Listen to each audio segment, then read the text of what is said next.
يقول ولد تعارك وخواله وخوال ابوه. خوش. الابو كبير اخوانه اي شرواك وشروى السامعين. الله يحفظك. مضيفه وديوانه وقهوته. نعم.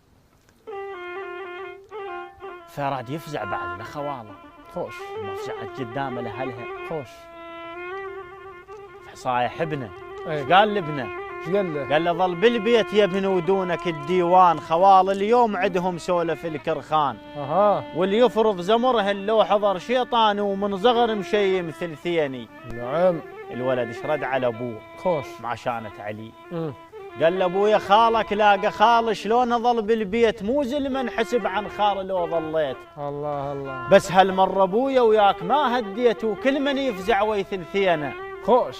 وكل من الابو والابن. الابن كل من دن يمد فكته وحزامه. خوش. وكل من لقى في دربه وفرع الهامه. اها. وصل للخال وامه تهل قدامه عفيا ابن ما خيب خاله. الله الله. جاسم ورا التسعه فزعوا والخال لاقى الخال. الله.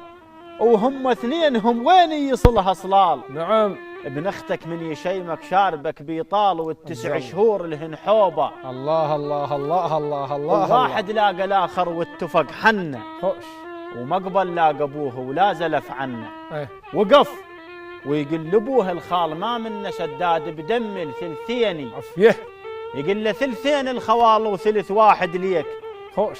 انا ما صفتك الخال ولا اساوم بيك. نعم. بس خال الخوالك لا تظن اطيك، وان الله كان الله يسد قطع راسي. الله الله الله. بس خال الخوالك لا تظن الطيب. يبا لا تظن اطيك. الله. وان كان يسد قطع راسي دون خوالك. الله الله.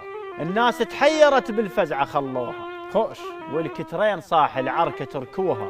ايه. ولجل الموقف هذوله النار طفوها. ايه. اقول افزع له بكلهن خالك. خوش. كلهن. ايه. افزع له بكلهن خالك، بس للعمه توانع.